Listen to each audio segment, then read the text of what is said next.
Transfer of power के समय कोई ऐसा एक सीक्रेट एग्रीमेंट हुआ था हमारी सरकार और ब्रिटिश सरकार के बीच में कि अगर बोस आते हैं या शो अप करते हैं तो उनको हैंड ओवर कर दिया जाए ब्रिटिशर्स को to try him for waging the war against empire. ऐसा आपको कोई अपने इन्वेस्टिगेशन में डॉक्यूमेंट मिला? तो इसका जो स्टार्टिंग पॉइंट है वो गुमनामी बाबा है। इसकी स्टार्टिंग पॉइंट 1962 में हुई जब कोई बंगाल का कोई एमएलए जो पंडित जी को वो जानता था अच्छे से, वो गलती से उनकी गुमनामी बाबा से मुलाकात हो जाती है 1962 में, और वो आकर के उनको मना किया, लेकिन उन्होंने आकर के यहाँ पंडित जी को चिट्ठी लिखी जो हमने सूचना के अधिकार में पंडित जी हमने गवर्नमेंट ऑफ इंडिया से ले ली। तो उन्होंने चिट्ठी में लिखा उन्होंने कि मैं अभी सुभाष बोस से मिला हूँ अभी, लेकिन एक बहुत खतरनाक चीज़ जो मेरे हाथ लगी, तो डायरेक्टली तो मैं आंसर नहीं दूंगा लेकिन इनडायरेक्टली आपको आंसर दे सकता हूँ कि एक बहुत ख़राब चीज़ साल 2015 में मेरे हाथ लगी थी और ये सारे मीडिया में डाली थी। टाइम्स ऑफ इंडिया के फ्रंट पेज पे खबर थी। तो उस पर यह खबर ये थी कि सीक्रेट प्रोटोकॉल भारत सरकार का ट्रांसफर पावर के अंतर्गत हुआ था। ये आज तक एडमिट ही नहीं किया उन्होंने, लेकिन कम से कम एक चीज़ आज मैं कंफर्म कर सकता हूँ कि सीक्रेट प्रोटोकॉल थे। एक प्रूफ हमको मिल गया है, वो ये प्रूफ ये है। तो इंग्लैंड में ऐसा प्रवचन हुआ कि उन्होंने ऑफिशियल हिस्ट्री लिखवाई MI5 की, तो उनका इंटेंशन ये नहीं होगा, लेकिन उस ऑफिशियल हिस्ट्री के अंदर उन्होंने एडमिट कर लिया कि जब भारत का ये ट्रांसफ़र ऑफ पावर हुआ था उसमें हमारा साथ एक सीक्रेट प्रोटोकॉल था। उस सीक्रेट प्रोटोकॉल के अंतर्गत, इसका मतलब सीक्रेट प्रोटोकॉल थे, हमें तो पंडित जी ने नहीं बताया, हमें तो गवर्नमेंट ने नहीं बताया। विदेशी आके हमारी कंट्री में आके हमको बताते हैं कि और एक तरफ तो आप गांधी जी के रास्ते पे चलने की बात करते हो और दूसरी तरफ आपने इतनी बड़ी फौज खड़ी कर रखी है यहाँ पे, ये तो गलत है। गांधी जी तो फौज को डिसबैंड करने के फेवर में थे, राजेंद्र बाबू ने एक्सेप्ट किया ऑब्वियसली। तो गांधी जी ने साफ बोला कि फौज को डिसबैंड करने में फौज की जरूरत नहीं है। वो तो सारे कोई गांधी भक्त हमारा तो भी फौज में गया ही नहीं, वो तो बिल्कुल फौज के खिलाफ में। वो तो गांधी जी ने साफ करियप्पा को बोला कि आप पाकिस्तान से लड़ाई नहीं करेंगे, शांतिपूर्ण तरीके से आप कश्मीर सॉल्व करोगे। तो गांधी जी और गांधी जी के चेहरे तो 100% फौज के खिलाफ है। डिसबैंड करने की बात गांधी जी कलेक्टर नोट में कई बार लिखी हुई है। तो राजेंद्र बाबू एडमिट कर रहे हैं टॉप सीक्रेट लेटर कि ये तो बिल्कुल ठीक है और ये कैसे हम इस कंट्री में फौज रखें। तब उन्होंने बाद में लिखा कि अगर आप फौज को एक झटके में ख़त्म नहीं भी कर सकते तो धीरे धीरे करके इसकी स्ट्रेंथ कम करो।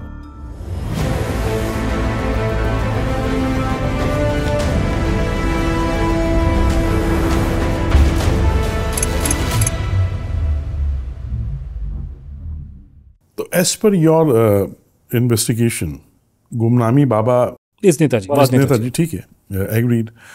लेकिन किस ईयर में वो आए इंडिया है? 51-52 के आसपास, जो CIE की रिपोर्ट इंडिकेट कर रही है, तो 51-52 के आसपास। और करीब 30 साल 33-34 साल वो रहे। 30 साल भारत में रहे, 30 से ऊपर, है ना?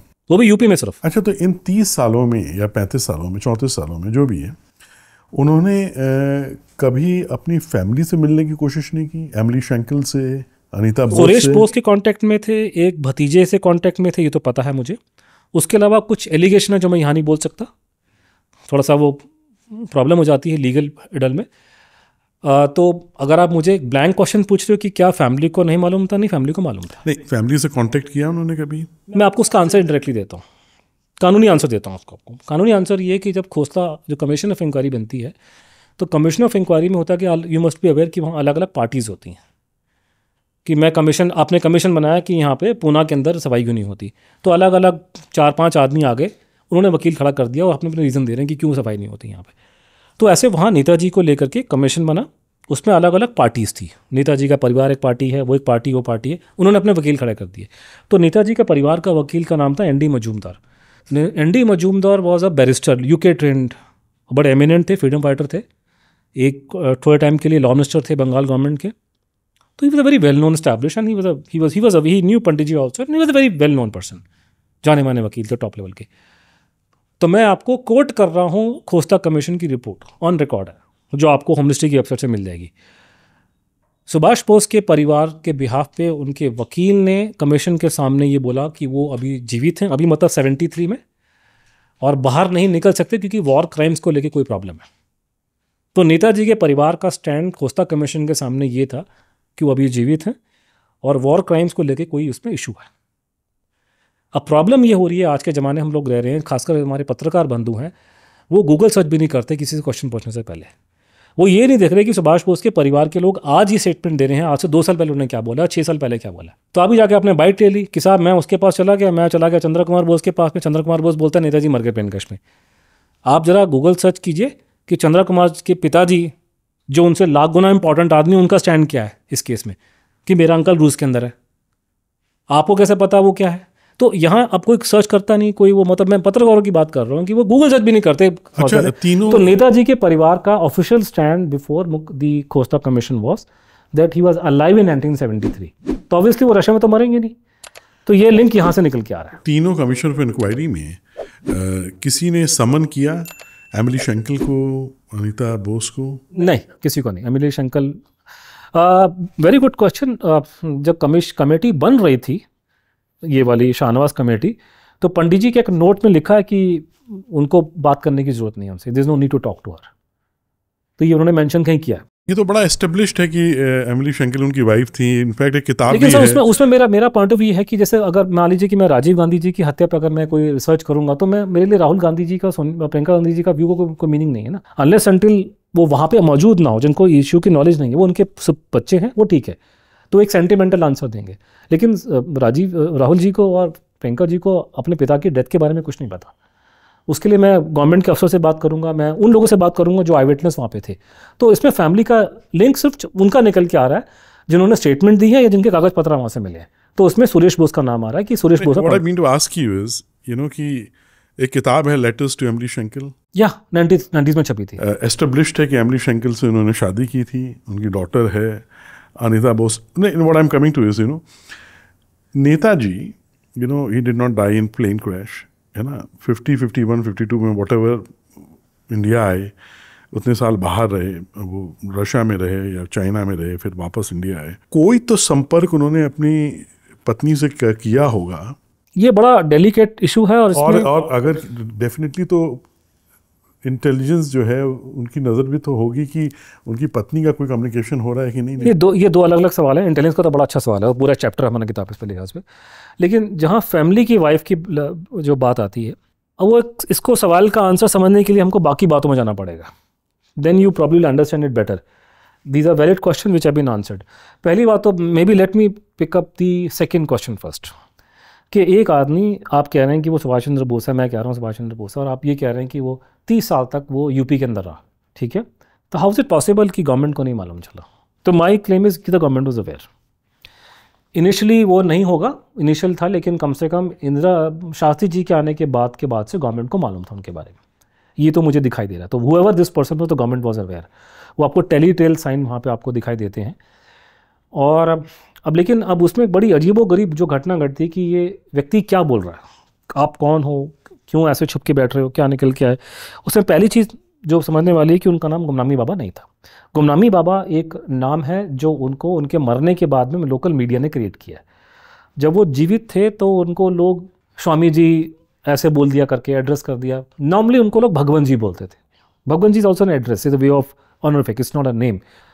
अपनी बात जो वो करते थे, और खासकर उन लोगों के सामने जिनको मालूम है वो कौन है, तो वो बोलते थे यू आर डेड मैन, तुम्हारा मृत भूत, घोस्ट ऑफ द डेड, इस तरह के शब्द यूज़ करते थे। और कभी कभी son of mother India, Subhash बोल दिया जो करके, बट नॉर्मली भी ऐसी बात करते थे। दूसरा ये कि ये व्यक्ति बहुत अजीबोगरीब किस्म का इंसान था कि जब शुरुआत में जब आया है तो ये शक्ल किसी को, वो तो शक्ल तो बहुत कम लोगों को दिखाई है। हमेशा पर्दे के पीछे रहना, बोलना भी नहीं, आपसे बात भी नहीं करनी, आपको हैंडराइटिंग सैंपल नहीं देने, अगर दिए तो बोला कि इसको वापस करो, डिस्ट्रॉय करो ओरिजिनल को, कुछ स्लेट में लिख के देंगे, वापस ले लेंगे स्लेट। तो ही वॉज वेरी सीक्रेटिव लोगों से। और कभी कभी फिर उसमें होता था कि धीरे धीरे लोगों को शक होता था बीच में। कभी लोगों ने बोलना शुरू किया कि रात को संपूर्ण जी गाड़ी आ रही, तो लोगों ने संपूर्ण जी का नाम लिया बहुत जगह कि संपूर्ण जी उनसे मिलने आते थे रात को चुपचाप से। बीच बीच में ये आदमी गायब हो जाए अपने घर, वहाँ पे हो ही ना 2-2 महीने तक नहीं उधर निकल के। लोगों को शक हो गया, अरे बाबा जी तो बड़ी सी अंग्रेजी बोलते हैं, ICS ऑफिसर है। तो जैसे ही लोगों को शक हुआ ये आदमी भाग गया। तो ये basically this person very bad example to give कि जैसे bin Laden was running away, he was running away from everybody and he was on the hiding. तो उन्होंने इतनी जगह चेंज की। वो पहले मैनपुरी में सबसे पहले आए, उसके बाद में ये बाद में लखनऊ चले गए, लखनऊ में जगह चेंज की, लखनऊ छोड़ के नैमिषारण्य में गए, वहाँ चेंज करी, इधर किया उधर किया। आखिर में उनको लोगों का प्लान था कि इनको काशी में वहाँ प्राण त्यागने की इच्छा तक, लेकिन मकान भी लिया लेकिन वहाँ नहीं गए। अयोध्या में रहे 10 साल तक, बिल्कुल राम जन्मस्थान के साथ में। तो ये अलग अलग में, लेकिन प्रोटोकॉल वही था कि छुपा के रहना, शक्ल नहीं दिखानी। लेकिन बाद में over a period of time धीरे धीरे लोगों को शक हुआ, लोगों ने शक्ल देखी, बातचीत की। जैसे आपको एग्जांपल देता हूँ छोटा सा। अयोध्या की नगरी की बात है, रात को सर्दी का टाइम था और सर्दी हमारे बहुत पड़ती है नॉर्थ इंडिया में। तो वहाँ पे ये अंगेठी में बैठ के जो मकान के मालिक थे मिश्रा जी, वो हाथ सेक रहे थे अपने। तो उनको लगा कि भाई मुझे ठंड लग रही है, वहाँ सन्यासी अंदर बैठा बुढ़ा आदमी, उसको ठंड लग रही होगी। तो उनको पूछा कि स्वामी जी आपको दें, आपको ठंड लग रहा है, ये अंगीठी आपको भी दे दें। अरे ये शरीर साइबेरिया की ठंड सहा है, इसको ठंड नहीं लगता। ये वो बंगला बोलते थे, उनकी हिंदी अब लिखने में बहुत बेकार थी। इंग्लिश में सोच रहे हैं और बंगला हिंदी में लिख रहे हैं, तो हिंदी में दुनिया भर के बंगाली वर्ड्स और उर्दू के वर्ड्स, और जो स्ट्रक्चर जो होता था सिंटेक्स पूरी अंग्रेजी सिंटेक्स लिखते थे करके। लेकिन उसको संस्कृत अच्छी थी, संस्कृत वगैरह उनको कमांड अच्छा था। तो ये उसमें करके वो बोला ये साइबेरिया में शरीर रहा है करके। तो लोगों को शक जब हुआ तो वो जगह चिंत करके भाग जाए करके। जो नैरेटिव उन्होंने फ्लोट किया है, अब इसके फेवर में या अगेंस्ट में क्या पॉइंट है अलग कहानी है, बट अगर जो नैरेटिव उन्होंने फ्लोट किया वो ये नैरेटिव था कि 19 उनको मालूम था कि और ये डॉक्यूमेंट से भी क्लियर है कि अलाइड फोर्सेस लड़ाई जीत रही है। By the time he came to South East Asia, लड़ाई उनके जापान हार रहा था। तो उनको मालूम है कि मैं स्ट्रेटेजी में तो एक साइकोलॉजिकल वॉरफेयर कर रहा हूँ, जो निकालना से निकाल लेंगे, लेकिन लड़ाई तो ये हारेंगे। शायद उनको एटम बम गिरने का नहीं मालूम था उनको, लेकिन वो तो उन्होंने बोला कि दिसंबर 44 में मैं सीक्रेटली रशिया गया था और मैंने वहाँ जाके ये पूरी प्लानिंग पहले से कर ली थी। ये गुमनामी बाबा ने बोला। हमें इंटेलिजेंस के रिकॉर्ड्स कुछ मिले हैं डीक्लासिफाइड फाइल्स में, जहाँ पे ये इंडिकेशन है कि सुभाष बोस ने दिसंबर 44 में रशिया गया ये रिपोर्ट। तो ये इंडिकेशन वहाँ पे आ रहा है, कंफर्म हो रहा है। जो गुमनामी बाबा बोल रहे हैं वो बात दिखाई दे रही है उसके अंदर। इसलिए उन्होंने बोला कि वहाँ पे वो हमने स्टोरी वोरी प्लांट करी और उसके बाद में मैं रशिया चला गया। और Stalin did not treat me like, Stalin ने मुझे दुश्मन की तरह व्यवहार नहीं किया, मेरे अपने लोगों ने किया। फिर उन्होंने डिटेल में बताया साइबेरिया के बारे में। उन्होंने, मैं उस जगह का नाम भूल गया, उस इलाके का नाम दिया उन्होंने, तो कौन सी लेक है बहुत बड़ी वहाँ पे नहीं हो, तो वो साइबेरिया गुलाग में उन्होंने बताया कि वहाँ की इकॉनमी कैसे काम करती है, क्या होता है, ये है वो है करके। But most likely he was not a prisoner there, he was kept hidden there. फिर उन्होंने कोई बात बोली। अब मेरे साथ प्रॉब्लम ये है कि गुमनामी बाबा के जानने के सोर्स बहुत लिमिटेड है। कुछ उनके लेटर्स हैं, कुछ उनके लेटर्स हैं जो उनके फॉलोअर्स ने कॉपी कर लिए हैं, या उनके मुंह से निकली बातें हैं, तो स्कैटर्ड है और हमारे पास में बहुत कम इन्फॉर्मेशन है। तो एक उनका जो इंडिकेशन था कि रशिया में जब वो पहुँचे हैं तो साइबेरिया में थे, तो वहाँ पे कोई काम था जो स्टालिन करवाना चाहता था लेकिन कर नहीं पा रहा था। वो कह रहे वो मुझे दिया, मैंने वो काम कर दिया, उसके बाद से मेरे रशियन के हाईएस्ट लेवल से मेरी कोऑर्डिनेशन हो गई है। And then he projected himself as something of a super human being. कि उन्होंने बोला कि जो लड़ाई में हम जो हारे हैं, दो बातें चली हैं कि जो लड़ाई हम हारे हैं आईएनए की, उसमें अमेरिकन का बहुत बड़ा हाथ है। ऑब्वियसली अमेरिकन एयरफोर्स ने अटैक कर दिया था आईएनए के ऊपर। ये क्या लड़ेंगे, ये जो यहाँ से गए थे, ये तो जलियांवाला बाग तो था नहीं, जापानी इनका भूत बनाते, लेकिन वो अमेरिकन ने इंटरवीन करके पूरा केस खराब कर दिया। नहीं तो जापान तो इनको रगड़ देता था लोगों को। ये जो यहाँ हमारे अंग्रेजों के पिट्ठू लड़ने गए थे वहाँ पे उनके, तो ये तो अमेरिकन ने पूरा खेल खराब किया। तो वो उसमें नाराज़ थे उनसे बहुत ज़्यादा। दूसरा, उन्होंने वहाँ पे बहुत गंदे एलिगेशन लगाए हैं भारत के लोगों पे, लीडरशिप पे, कि ये जो ट्रांसफ़र ऑफ पावर भारत में हुआ है, वो ट्रांसफ़र ऑफ पावर बोलते थे, वो इंडिपेंडेंस नहीं बोलते थे। उस पर मैं आपको एविडेंस दूंगा, एविडेंस वो बात बिल्कुल ठीक है, उसमें कोई डिस्प्यूट नहीं है। तो ट्रांसफ़र ऑफ पावर जब यहाँ पे हुआ है इस देश के अंदर, उसमें उन्होंने कहा कि जिस तरीके से इन्होंने एक्सेप्ट किया है या जो कंडीशंस हैं, अगर मैं कुछ नहीं करता हूँ अभी, तो आने वाले टाइम पे जो कोल्ड वॉर है it will turn hot on Indian soil. की जो शीत युद्ध चल रहा है अमेरिका और रशिया के बीच में, ये भारत की ज़मीन पे लड़ा जाएगा और हमारे लोग, गरीब लोग मारे जाएंगे। ये लड़ाई कहीं और चली जाए पर हमारे देश में नहीं आनी चाहिए। तो उन्होंने बोला कि ये बातों को, और भारत के लॉन्ग टर्म सिक्योरिटी इंटरेस्ट, वो इसी की बातें करते हैं, सिक्योरिटी वगैरह की लॉन्ग टर्म में, कि भारत का क्या होगा, कि मैं तो मातृभूमि के लिए बना हूँ, इसी की बातें करते थे, भारत की मातृभूमि और ये सब, कि आगे 30-40 साल 50 साल बाद क्या होगा। प्रेडिक्शन किया बहुत चीज़ों के बारे में, फ्यूचर में क्या होने वाला है, चाइना से क्या प्रॉब्लम आएगी, रशिया कैसे होगा, ये वटेवर। तो उन्होंने कहा कि अगर मैं कुछ नहीं करता तो ये प्रॉब्लम हो जाएगी, तो कुछ करना पड़ता। तो उन्होंने बोला कि उन्होंने जो स्टेटमेंट दी है उनके हिसाब से उन पे वॉर क्राइम्स के चार्जेस लगा रखे थे। उन्होंने एलिगेशन लगाया कि ट्रांसफर ऑफ पावर में कोई उन पे कोई ऐसा अंडरस्टैंडिंग है, जेंटलमैन्स एग्रीमेंट है, कि अगर मैं भारत में गया या पकड़ा गया तो ये मुझे उनके हवाले, अंग्रेजों के हवाले करेंगे या मेरे पे ट्रायल चलाएंगे वॉर क्राइम्स का, नंबर 1। दूसरा, उन्होंने बोला कि मैं इनके रशियन कोवर्ट ऑपरेशंस का हिस्सा बन गया। फिर वहाँ से उन्होंने गिनाना शुरू किया कि पहला इनको भेजा गया कोरिया में। तो ही सेड कि I gave them bloody nose in Korea first. उसके बाद में फिर उन्होंने लाइन लगा के उन्होंने दावे एक के बाद एक पायलअप किए कि कंबोडिया में, लाओस में, स्पेशली वियतनाम वॉर में मेरा कंट्रीब्यूशन है उस टाइम पर, और मुझे लोग ढूंढ रहे हैं, बाहर विदेशी लोग, तो मैं कहाँ जाऊँगा, ये छुपने के लिए बढ़िया जगह है। और वो कह रहे कि जानबूझ करके मैंने यूपी को चुना है यहाँ पे, इस इलाके को, क्योंकि ये नेपाल बॉर्डर से बहुत पास में है। तो एक लेटर उनके हाथ का उनका लिखा था, उसमें मेंशन किया था उन्होंने कि जब से भूत वापस आया है वहाँ से 25 बार बाहर गया। तो to keep going out from the border tuck like this, and he is making big claims about going back to Russia again, Khrushchev के साथ में ओपेरा देखने जाते थे। उन्होंने वो जो बोल रहे हैं उसके हिसाब से उनके हाईएस्ट लेवल पे उनको कॉन्टैक्ट थे, और उन्होंने अलग अलग बातें, जैसे मैंने कहा वियतनाम वॉर, मैं I can give you examples of it, क्या बोला वियतनाम वॉर के बारे में, ऐसे उनका बोला वॉर। और ये फिर पूछते कि आप क्यों निकल के नहीं आ रहे, बोला कि मेरा निकलना देश हित में नहीं है, मैं निकलूँगा तो देश लोग मेरे मारे जाएंगे यहाँ पे, और मेरे को सैंक्शन लगेंगे हमारी कंट्री पे मेरे को पकड़ने के लिए, विदेशी ताकतें जो लगाएंगी तो मेरी वजह से लोग तकलीफ में आ जाएंगे। जैसे फॉर एग्जांपल उनको पूछा गया जब मोरारजी भाई की गवर्नमेंट आई थी, पहली नॉन कांग्रेस गवर्नमेंट, तो उनको सवाल पूछा आप किसी फ्रीडम फाइटर ने वहाँ पे जो कलकत्ता से आया था कि भाई क्यों नहीं ये सरकार बोलती आपको आप बाहर निकलें, अपना स्टैंड ग्रहण करें। उन्होंने बोला कि अगर मैं बाहर निकलूँगा तो बहुत से निर्दोष मारे जाएंगे। तो Netaji is not a joke. सारे देश में, इस देश में सुभाष बोस के सपोर्टर नहीं बैठे हुए। अगर नेताजी बाहर निकलते हैं, यू टेक एग्जाम्पल बंगाल का एग्जाम्पल, नेताजी का होम स्टेट है, तो वहाँ तो सारे बैठे हैं कम्युनिस्ट पार्टी वाले जिन्होंने गालियाँ दी उनको, कम्युनिस्ट तो जो कुत्ता उनको बोलते थे वहाँ पे। तो अगर वो भारत सुभाष बोस निकलेगा तो आपको लगता है कि बंगाली कम्युनिस्ट बड़ा खुश होगा सुभाष बोस को देख करके, तो गाली देगा उसको बैठ करके। और जो शांति के दूत हैं, इन्होंने क्या हरकतें की हैं दिल्ली में, आपको पता ही है, आपको तक कत्लेआम की 84 के अंदर, अभी पार्लियामेंट में मारपीट पे तो रहे थे। तो ये तो जब नेताजी बाहर निकलेंगे तो मजाक नहीं है, सुभाष बोस बाहर निकलेगा तो एमएलए इलेक्शन लड़ने के लिए even as far as in 70s and 80s, मतलब तो 85 तक रहे थे। 85 वही ना कि वो बाहर निकलेंगे तो प्रॉब्लम वो कह रहे हैं कि मेरी वजह से लोग तकलीफ में आ जाएंगे, और वो कह रहे हैं कि मैंने इतना डैमेज किया फॉरेन कंट्रीज़ को, तो उनकी प्रॉब्लम यहाँ नहीं है, उनकी प्रॉब्लम वो अमेरिका और दूसरी कंट्रीज़ थी कि उनको मैंने वहाँ डैमेज किया है, तो वहाँ से प्रेशर आएगा और यहाँ के लोग नहीं संभाल पाएंगे। अब मेरे को जब ये बात मैं लोगों को पहले बोलता था ना तो लोग मानते नहीं थे, खासकर हमारे दिल्ली में एक स्टाइल बात करने का है कि वो दबंग स्टाइल होता है बात करने का। A quick pause. Every story we create at Prachyam is born from deep passion for Bharatiya culture and heritage. To help us continue this Anushthan, please be a part of this. Subscribe to this truly Bharatiya OTT at www.prachyam.com or scan this QR code of prachyam.org to donate for this cause. Your support helps us keep this cultural journey alive. Be a part of this dharmic resurgence. Every drop counts. Now, back to your experience. Jai Shri Ram.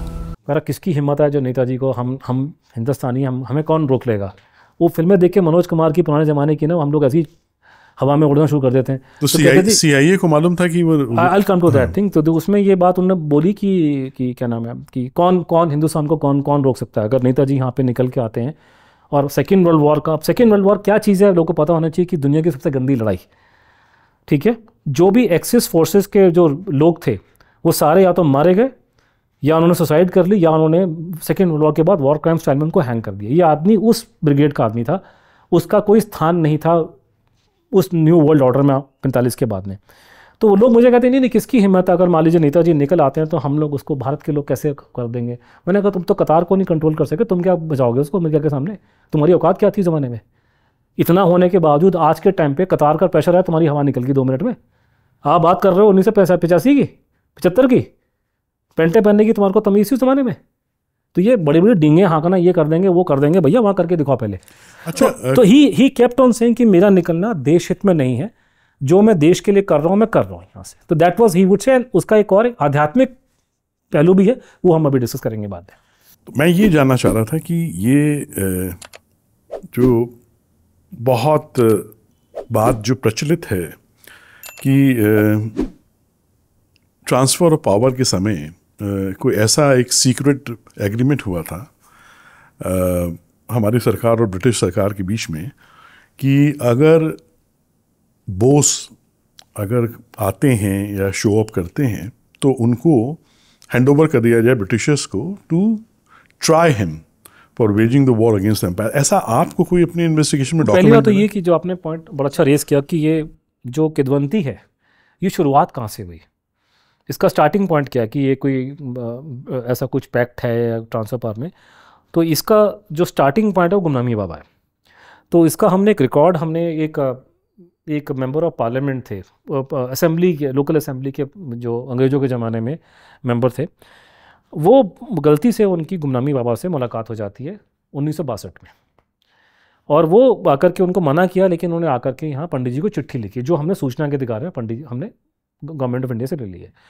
तो उन्होंने चिट्ठी में लिखा उन्होंने कि मैं अभी सुभाष बोस से मिला हूँ अभी, वो कोई आध्यात्मिक साधना में लगे हैं, मैं आपको बोल सकता हूँ, लेकिन जो उनसे बातचीत करके मेरे को समझ में आ रहा है, उन्होंने ये बोला कि कोई सीक्रेट प्रोटोकॉल है भारत सरकार का, और अगर सुभाष बोस वो आपको बाइंड करता है कि आप उनको अंग्रेज़ों को या उनको सौंप देंगे। तो ये जो कहानी है कि प्रोटोकॉल को सीक्रेट प्रोटोकॉल है करके है, इसकी स्टार्टिंग पॉइंट 1962 में हुई, जब कोई बंगाल का कोई एमएलए जो पंडित जी को वो जानता था अच्छे से, वो बाई चांस गुमनामी बाबा से उसकी मुलाकात होती है नैमिषारण्य के अंदर यूपी में।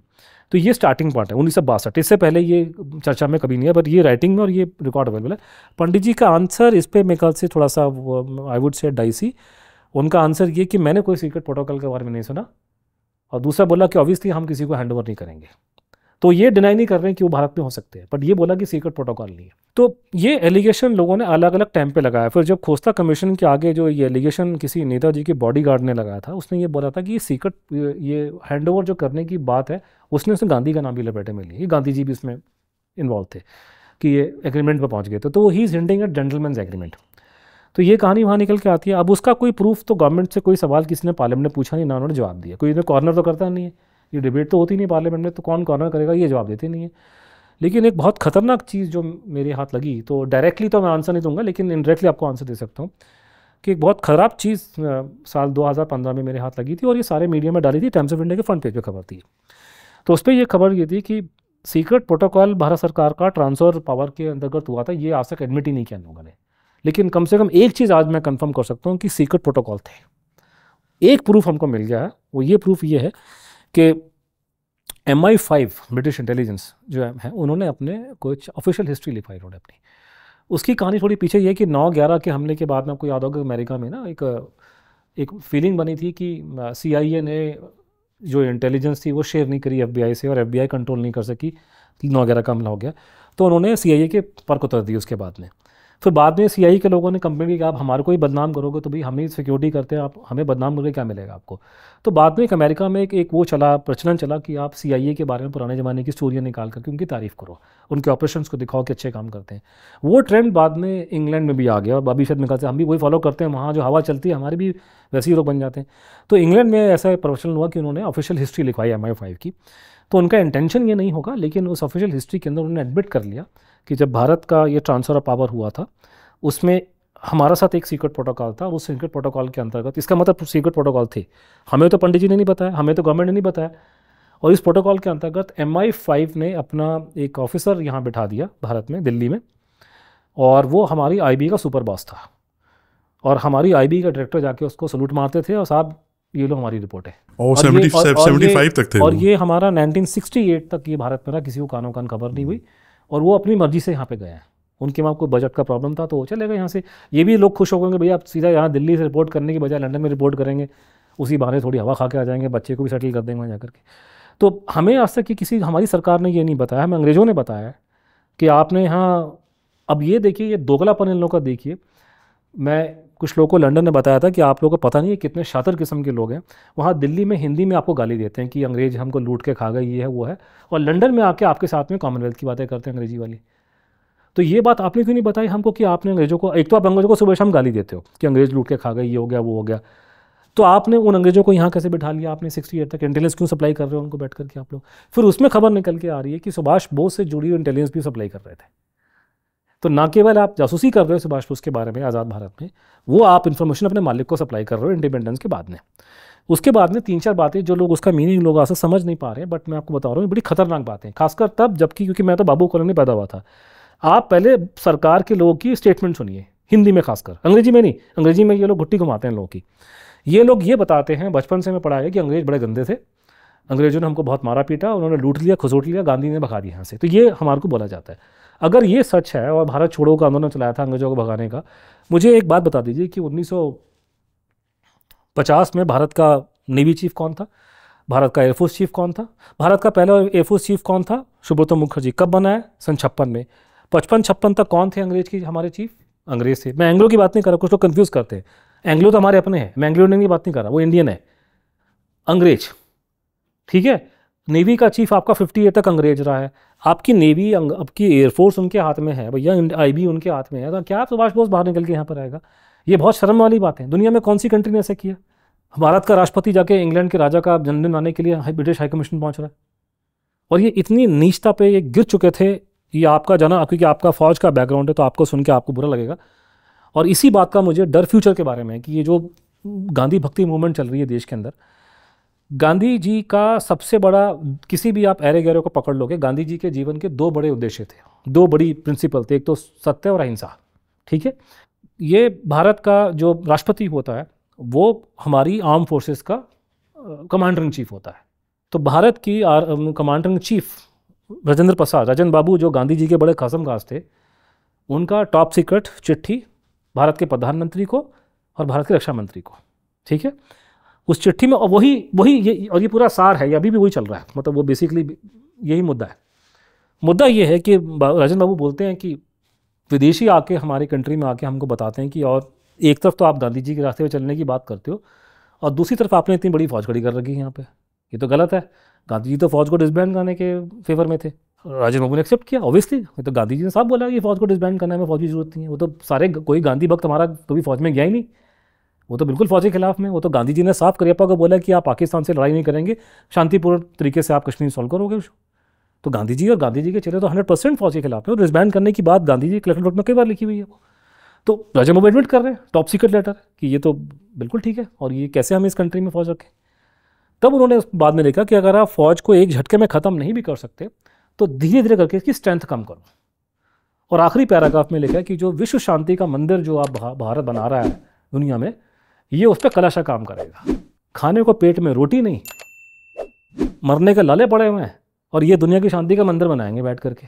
और ये फौज को डिसबैंड करने के चक्कर में थे उस ज़माने में, अभी भी है उसी चक्कर में, शांति सेना बनाएंगे।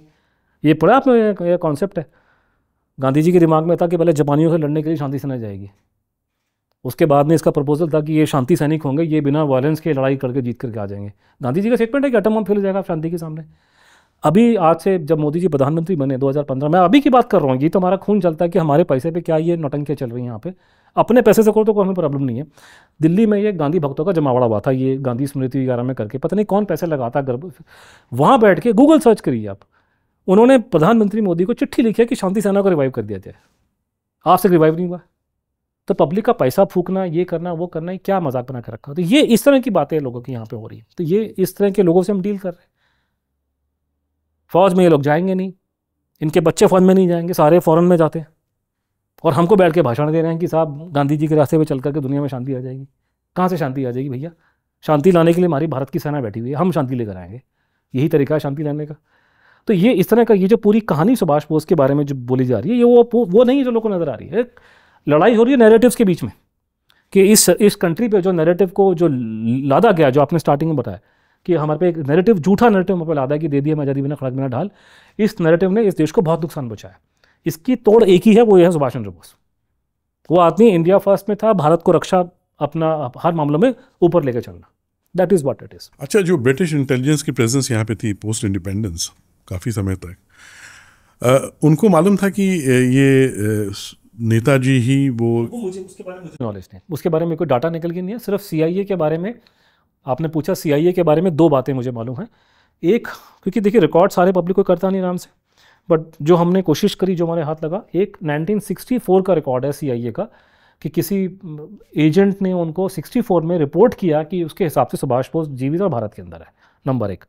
दूसरा ये कि जब एक CIA का एक विंग होता है जो ओपन सोर्स सेंटर होता है कि आप अखबारें पढ़ के इंटेलिजेंस गैदर करते हो, तो एक ओपन, अभी भी है ओपन सोर्स, का नाम मुझे याद नहीं, बट ओपन सोर्स सेंटर होता है कि आप, जैसे मैं अगर मान लीजिए पाकिस्तान के बारे में जानना चाहता हूँ, I will keep an I on Pakistani media, because नाम तो आपको मालूम चल जाएगा कि पाकिस्तान में चल क्या रहा है। तो उनका एक ओपन सोर्स सेंटर है, वो अखबारें पढ़ते थे ज़माने, आजकल तो क्या सब कुछ है, ट्विटर फेसबुक वगैरह देखने के लिए। तो उसमें उन्होंने 85 में जब गुमनामी बाबा की डेथ हुई है, तो वो उन्होंने नोट कराया किसकी डेथ हो गई है। तो ये बातें हैं, बट मैं ये सोच के हैरान हूँ कि अगर वो लोग नोट कर रहे हैं तो हमारे वो लोग क्या कर रहे थे। इनका तो है ना कि पत्ता भी खड़के का खबर इनको जाती है, बट प्रॉब्लम ये है कि कोई कन्फ्रंट इनको करता नहीं है, किसी को बताते नहीं है, डिस्कशन डिबेट इस पर होती नहीं है टॉपिक के ऊपर। जो डिस्कशन डिबेट अगर होती भी है, जैसे फॉर एग्जांपल सिंपल आंसर मैं आपको देता हूँ, गुमनामी बाबा के बारे में पार्लियामेंट में पहली बार सवाल उठाया साल 87 के आसपास में। रत्नाकर पांडे कांग्रेस के जाने माने नेता थे, मैं आई थिंक सोनिया गांधी जी को हिंदी उन्होंने सिखाई है, if I am not wrong. Ratnakar Pandey ji ने सवाल पूछा कि ये गुमनामी बाबा कौन है, लोग कहते हैं सुभाष चंद्र बोस था, वट एवर, तो इसका आंसर दो। तो सरकार का आंसर दिया उस जमाने के डिप्टी होम मिनिस्टर ने, ये पी चिदम्बरम, जो बड़ी अच्छी अंग्रेजी बोलते हैं, अमेरिका से पढ़ करके आए हार्वर्ड वाले। इन्होंने आंसर दिया इन्फॉर्मेशन इज बीइंग कलेक्टेड। उसका मतलब है कि सूचना एकत्रित की जा रही है, टेबल कर दी जाएगी। That is what it implies. हमने सारी फाइलें खंगाल मारी, देख मारा, कोई इन्फॉर्मेशन टेबल नहीं किया उन्होंने। सिर्फ हमको, मुझे किसी डायरेक्टर आईबी ने बताया था कि कई बार रिकॉर्ड ऊपर के लेवल पे अगर डिस्ट्रॉय कर दें तो उस चेन को आप नीचे से ट्रैक करो लोएस्ट लेवल पे। तो मैं फैज़ाबाद में डिस्ट्रिक्ट डीएम के ऑफिस में मैंने सूचना के अधिकार के अंतर्गत मैंने वहाँ से फाइलें चेक करी जा करके। तो वहाँ पे मुझे ट्रेस मिल रहे हैं कि बार बार लखनऊ का डिपार्टमेंट, वो जो स्टेट लखनऊ का जो होम डिपार्टमेंट है, वो बोल रहा है कि पार्लियामेंट में क्वेश्चन है, उसका आंसर दो, डीएम को बोला है। तो डीएम ने आंसर दिया होगा, वो दिल्ली गया होगा, तो इन्होंने, लेकिन उन्होंने पार्लियामेंट में कोई आंसर नहीं दिया। उसके 10 साल बाद सेम सवाल पूछा गया पार्लियामेंट में कि गुमनामी बाबा कौन था। तो सरकार का आंसर 10 साल बाद था कि इन्फॉर्मेशन इज बीइंग कलेक्टेड। तो ये डायरेक्टली आंसर नहीं देना चाहते। बाकी लोगों ने रिकॉर्ड थे, एक बहुत बड़े पत्रकार हैं, उन्होंने उस लोकल वी एन अरोड़ा जी, उन्होंने इन्वेस्टिगेशन भी की इस बारे में। उन्होंने बोला कि हम लोग वहाँ थे तो आईबी के लोग मेरे घर में आ गए थे इंक्वायरी करने के लिए, नाम लिया लोगों उन्होंने। तो वो आपको दिखाई देता है कि वहाँ जो भी कहानी थी उसमें आईबी का पहरा वहरा वो सब कुछ था वहाँ पे। अब लेकिन इस पर जब डिस्कशन डिबेट ही नहीं होगा और पार्लियामेंट में सवाल कोई हमारा एमपी पूछने जाता है, वो सिर्फ एक अखबार की रिकॉर्ड के बेस पे पहुँच रहा है बिना चीज़ों को समझे, तो गवर्नमेंट उसको आराम से डॉच कर जाएगी। तो दैट इज़ ऑफ। तो इस पर डिबेट इसलिए नहीं बढ़ पा रही है क्योंकि कोई सवाल ढंग के पूछ नहीं रहा, कोई कॉर्नर कर नहीं रहा। नेताजी के नाम पे कोई वोट बैंक नहीं है, उनके होम स्टेट में लोगों ने उनको कुछ पूछना नहीं उनको गई। तो वो बेचारे का कि जो he belongs to everybody belongs to nobody, कि कहने को नेताजी हम सबके हैं, लेकिन कोई नेताजी के लिए एक सॉलिड फोर्स नहीं है पीछे लगी, जो कि उनके नाम पे 4 एमपी बंगाल के खड़े होकर अगर आज चीखें मारने शुरू कर दें, गवर्नमेंट 2 दिन में पलटा मार देगी। तो क्या आपको लगता है कि एक और कमीशन ऑफ इंक्वायरी होनी चाहिए ऑन नेताजी? नहीं, मैं कमीशन कमीशन की जरूरत नहीं है। देखिए, कमीशन सबसे बढ़िया मुखर्जी बैठ चुका है, कहानी खत्म हो गई वहाँ पे। ये हमारी किताब जो है द बोस रिसेप्शन, हुआ क्या है कि ये लिखने का कारण क्या और ये क्या हमें फ्यूचर में क्या करना चाहिए, उसमें 3-4 चीज़ें हैं मोटी मोटी बस। और क्यों लोग इसको पढ़ें, क्यों इसको लोग आगे इसको, क्योंकि मेरा इंटरेस्ट फ्यूचर में, मैं पास्ट में इतना इंटरेस्टेड नहीं है, मेरा कहानी मैं फ्यूचर की है, मुझे केस सेटल करना है और ये केस फ्यूचर के रेमिट में, ये पास्ट के रेमिट में नहीं है।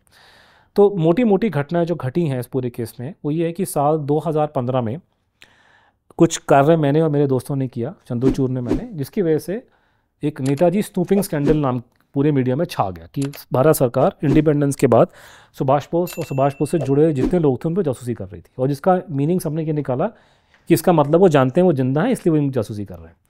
वो आने के बाद में मोदी सरकार ने अपनी फाइलें पब्लिक करी। तो 305 फाइलें मोदी सरकार ने 4 या 5 फाइल पब्लिक करी हैं, जो विदेश मंत्रालय की, गृह मंत्रालय की और प्राइम मिनिस्टर का ऑफिस और कैबिनेट सेक्रेटरी की फाइलें। ये 305 फाइलें ये पब्लिक हुई। उससे साल 2010 में हमारे जो हम लोगों ने एफर्ट मारे थे उसकी वजह से कोई 1000 फाइल मनमोहन सरकार ने चुपचाप नेशनल आर्काइव में डाल दी थी। तो ये 300 फाइलें, वो 1000 फाइलें। उससे पहले साल 97 में रक्षा मंत्रालय ने कोई 990 फाइलें डाली थी, हिस्ट्री डिवीज़न से यहाँ भेज दी नेशनल आर्काइव में वो। तो ये फाइलें सारी बाहर, मतलब आप समझिए कि 15 में निकल के आई और मोदी सरकार ने ये फाइल अपनी 2-305 डाल दी। वो फाइल निकलने के बाद 2 घटनाएं घटी इस देश के अंदर। वो घटना ये घटी, पहली घटना ये कि कुछ इंस्पायर्ड एलिमेंट्स ने, उसमें से कुछ लोग सुभाष बोस की फैमिली के लोग थे, उन्होंने ये एक नैरेटिव फ्लोट कर दिया मीडिया में कि हमने ये सारी फाइलें पढ़ ली और इन फाइलों के हिसाब से नेताजी मर गए पेन कैश में। भाई कैबिनेट तो यही बोलती आ रही है, वो तो पंडित जी ने कहा, उसमें इंक्वायरी की जरूरत क्या है, वो तो पंडित जी पहले से कह रहे हैं मर गए पेन कैश में, तो वही सरकार की फाइलों में लिखा हुआ। तो ये उन्होंने ये फ्लोट कर दिया मीडिया में। मीडिया के लिए भी काम आसान था कि अनुज घर से बैठ के 2 घंटे बात करने से अच्छा है किसी परिवार के लोग से सिंगल बाइट में स्टोरी फाइल कर दो। उन्हें मतलब पड़ता नहीं चीज़ों से, बाइट से काम चलता है। कोई ऐसे बैठ के जैसे आप मुझे इतना समय दे करके इतना टाइम खर्च के बात कर रहे हैं, ये किसी मेन स्ट्रीम मीडिया वाले के उस पर टाइम नहीं है। उसको फटाफट बाइट चाहिए, और खासकर तब कि कोई आदमी बहुत मशहूर हो तो उसकी बाइट सुनने में मज़ा आता है। तो वो बाइट उन्होंने लेके ये मीडिया में स्टोरी फ्लोट करा दी कि साहब ये जो मोदी गवर्नमेंट ने फाइलें पब्लिक की हैं, इससे ये साबित हो जाता है कि सुभाष बोस मर गए। उसके बाद एक इजोबोगरी घटना घटी कि 18 अगस्त जो कहा जाता है कि नेताजी की डेथ एनिवर्सरी है, उस दिन कांग्रेस पार्टी वाले कोई ट्वीट नहीं करते, उस दिन प्रधानमंत्री कोई ट्वीट नहीं करता नेताजी की पुण्यतिथि के नाम पर, गृह मंत्री कोई ट्वीट नहीं करते, आपके विदेश मंत्री ट्वीट नहीं करते। लेकिन भाजपा के जो नेताओं का पता नहीं क्या बीमारी हो गई है, चाहे हमारे संबित पात्रा जी हों, चाहे हमारे आपके फडणवीस जी हों, ये सारे उठ के नेताजी को मारने पे तुल गए 18 अगस्त को उठा करके नेताजी की पुण्यतिथि। और भैया कांग्रेस ही नहीं कर रहे, मोदी जी नहीं कर रहे, गृह मंत्री नहीं कर रहा, तुम्हें कहाँ से पता लग गया मर गया प्लेन क्रैश में? तो इन्होंने भी माहौल ख़राब कर दिया। तो पिछले 2-4 साल से हमें ये प्रॉब्लम हो गई थी कि लोग मुझे ये बोलते थे और चंद्रचूड़ को कि तुम लोगों ने इतनी फाइलें बाहर निकाली हैं, उसमें तो साबित हो गया नेताजी मर के प्लेन क्रैश में, और सारा भाजपा के लोग बोल रहे हैं कि नेताजी मर के प्लेन क्रैश में। तो हमने कहा भाई ठीक है, ऐसा है कि हमने ये 305 फाइलें पब्लिक करवाई थी, उससे पहले हमारी वजह से 1000 फाइल पब्लिक हुई थी, और उससे पहले 990 थी। उसके अलावा विदेशों में फाइलें हैं, अमेरिका में फाइलें हैं, ऑस्ट्रेलिया में फाइलें हैं, ताइवान में फाइलें हैं जो किसी ने देखी नहीं है, वो सारी हम इकट्ठी करेंगे। तो ये जो हमारी किताब है द बोस रिसेप्शन में, हमने वो सारी फाइलें इकट्ठे करके उनको पढ़ना शुरू किया प्रॉपर तरीके से, टाइम लगा पढ़ने में को। तो सबसे इम्पॉर्टेंट जो पीस ऑफ आप कह सकते हैं कि जो डिस्कशन है या क्लाइमैक्स है वो ये है, हमने फिर सरकार ने 2017 में जब एक कुछ बवाल मचा था, मोदी सरकार ने स्टेटमेंट दिया कि ये जो स्टैंड हमने लिया है कि नेताजी मर गए प्लेन क्रैश में, ये हमारा स्टैंड लिया नहीं है, ये स्टैंड पिछली सरकार ने लिया था साल 2006 में, जब उन्होंने मुखर्जी कमीशन की रिपोर्ट को रिजेक्ट कर दिया था, और हम किसी भी नए इनपुट के लिए रेडी रहेंगे, ये उन्होंने बात बोल के होम मिनिस्ट्री ने वो ट्वीट डाल दिया था। हमने ये सारी फाइलें इकट्ठी करी, हमने इनको स्टडी किया, खासकर हमने ये चेक किया, एक तरफ से आपकी भारतीय फाइलें, एक तरफ से विदेशी फाइलें। विदेशी को झूठ बोलने का मोटिव नहीं है, ये एक नंबर के झूठे बकार लोग बैठे हैं भारत के अंदर। कंपेयर किया और हमने उसमें ये डेमोन्स्ट्रेट किया कि 2006 का जो कैबिनेट का डिसीजन था कांग्रेस के टाइम का, वो 100% पॉलिटिकली मोटिवेटेड और फैक्चुअल नहीं है। इन्होंने झूठ बोला है, इन्होंने, कांग्रेसियों ने। किताब में हमने रिकमेंडेशन डाली है कि मोदी सरकार को जस्टिस मुखर्जी कमीशन की रिपोर्ट को एक्सेप्ट करना चाहिए, बिकॉज उसका जो रिजेक्शन था वो पॉलिटिकली बेस्ड मोटिवेटेड था। ये सिंपल डिमांड है। और दूसरा ये कि रशिया से आपने ढंग से बात नहीं करी है, जबकि मोदी जी ने खुद हमें बोला था कि मैं पुतिन जी से बात करूंगा, आज तक कोई इसके बारे में कहानी बात पब्लिक डोमेन में नहीं आई है। रशिया सरकार से बात कीजिए तरीके से, और मुखर्जी कमीशन की रिपोर्ट को एक्सेप्ट कीजिए। इन दो बातों पर लड़ाई होनी चाहिए। आप देखिए बात उसमें क्या खेल आगे निकलने वाला है। एक हमने उसमें लाइन जोड़ दी थी कि दुनिया में 2 ही ऐसे केस हैं जो एक ही कैटेगरी में आते हैं, कि एक कैनेडी असैसिनेशन और एक सुभाष चंद्र बोस। उन दोनों में एक चीज़ कॉमन ये है कि वहाँ सरकारें कुछ बोलती हैं लेकिन जनता वहाँ की नहीं मानती। तो कुछ ऐसा घटित हुआ है कि कैनेडी असैसिनेशन केस अभी अमेरिकन पॉलिटिक्स में आजकल बहुत उछल गया। तो ट्रंप ने फिर रिपीट किया, मतलब हमने किताब मेंशन की कि हमारी किताब को प्रिंटिंग प्रेस में गए 6 महीने हो गए, कि मैं रिकॉर्ड कुछ बचे हुए हैं वहाँ पे इंटेलिजेंस के पब्लिक कर दूंगा। तो मेरे ख्याल से मैं उम्मीद करता हूँ कि अगले साल की शुरुआत में डोनाल्ड ट्रंप जो है कैनेडी से जुड़े हुए कुछ पेपर पब्लिक कर देंगे।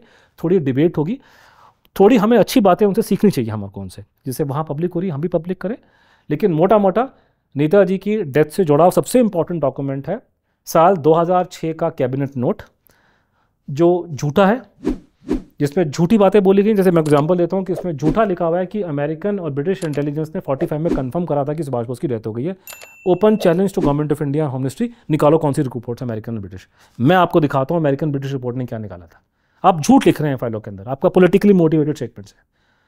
और तो इसलिए हमारी विनती है मोदी जी से और अमित शाह जी से, आप मुखर्जी आयोग की रिपोर्ट को एक्सेप्ट करें, क्योंकि उनका रिजेक्शन गलत हुआ, ये देश के साथ विश्वासघात किया कांग्रेसियों के साथ, उसको एक्सेप्ट कीजिए और रूस सरकार से पुतिन जी से बात कीजिए, जो आपने खुद बोला था लेकिन आपने शायद किया नहीं है। उसके बाद देखिए फिर अपने आप खेल कैसे खुलता है और कहानी कैसे जाती है अयोध्या में, वो हम देखेंगे। ये जो 2300 फाइलें भारत में जो डिक्लासिफाई हुई आर्काइव्स में हैं, आपको इसमें क्या लगा? उसका अगर हम नटशेल में पूछें तो कौन से इंडिकेटर्स हैं जो किस तरफ इशारा करते हैं नेताजी के बारे में? From the timeless Vedas to the valiant warriors, from the wisdom of the rishis to the dreams of a new Bharat, our civilization has never stopped inspiring the world. Prachyam, the world's first Indic OTT, brings the glory of Bharat to the world. 400 plus films and series. From history to heritage, from devotion to discovery, every story is an offering to our eternal civilization. From G20 to Tokyo, the world is witnessing the voice of Bharat rise again. बहुत बड़ी सनातन की सेवा हो रही है, ज्ञान का पुनरुद्धारण का कार्य है। प्रच्यम is doing an amazing job. 60 साल में हमने जो खोया वो वापस लाने का काम कर रहा है। आपका ये प्रयत्न ईश्वर की आराधना ही है। Your contribution is not a donation. It is an ahuti, in this Mahayagya of the Indic Renaissance.